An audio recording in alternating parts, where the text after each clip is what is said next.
Ahoy and welcome. This is Admiral. Here today with the response to the Viper's commentary on my Smaller Villagers video and a bit of follow-up. First off, and most importantly, I want to say thanks to the man, the myth, the maker of Master Pizzas for reacting to my video. A surprise, to be sure, but a welcome one. It's always inspiring when pillars of the community send positive attention to lesser-known members, and while I may still be a low elo legend of AoE 2 videos, I'm grateful to have contributed to a discussion that caught the attention of the GOAT, and not by making ridiculous posts on the official forums like this poor soul. The last 2 days I've been playing on Ranked and I've lost every single effing match. I just don't understand how to play this game. Mad cause bad, eh? It's a troll, this is a troll, is this a troll? And as far as I'm concerned, Viper will always be the GOAT, even if he lets some of the newer guys keep his throne warm sometimes. As will be the case for many of you, Viper is the main reason I became interested in the AoE 2 pro scene. I even remember the first video that got me hooked on the ongoing Legend of the Snake. We will watch your career with great interest. So frankly, I was thrilled to have appeared on the radar of my favorite pro player. So I'm clearly not beating the allegations of being a Viper fanboy, but there are far worse things I could be, like a Frank's picker. I also want to shout out to Tiramis, who is Viper's video editor, and has his own excellent videos about the pro scene and community. With that said, let's get into the pathing discussion. In the earlier video, we looked at the prospect of reducing villager collision box sizes by a small amount as a general change to improve pathing, and by a large amount as a possible civ bonus for greater efficiency. Although admittedly I devoted a disproportionate amount of time to the extreme civ bonus discussion, which, while interesting and relevant in the context of my obscenely overcrowded scenario city, can look rather silly and unrealistic when villagers lose all of their personal space, as Viper and others have noted. The main issue I would have with this is, I know it's a bit counterproductive to what I just said about the trade cards, but the realism part of villagers just standing on top of each other non-stop and chopping and mining and such, it would feel extremely unrealistic, and I think a lot of people would not like that. So here I'll be exclusively focused on finding a small but effective dose of Pathium that could be prescribed to improve the existing movement maladies. We're just going to run 2 very simple tests that should give us some idea of how this generalizes to pathing as a whole, looking at observable inefficiencies like units stopping or getting trapped while working. We'll start with the gold mining race with a control group of normal-sized female villagers, and then male villagers that are 10, 15, and 20% smaller.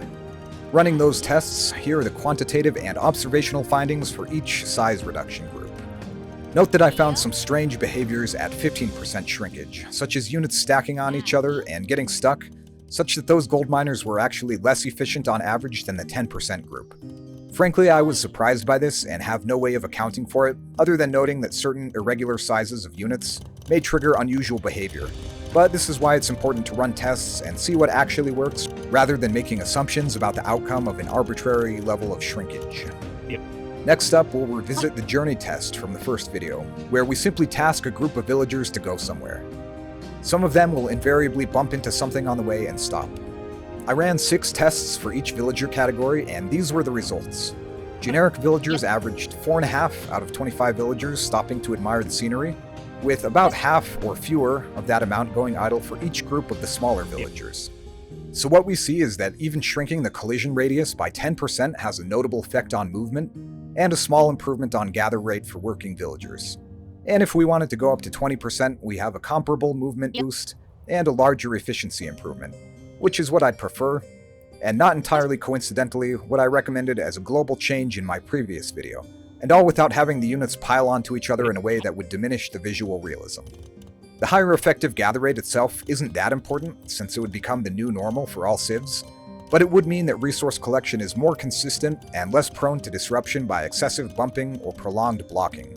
So while there's no quick fix that can magically solve all pathing problems, I do think we have found some low-hanging fruit that can at least be part of a more complete solution, and could be implemented very easily to create a mild but instant improvement to villager movement and working efficiency. Before we wrap up, we are going to breeze through a possible alternative solution. Quite a few comments on both my video and Viper's propose some kind of temporary or dynamic shrinkage when units are close together or getting stuck. Someone in chat said like dynamic collision size.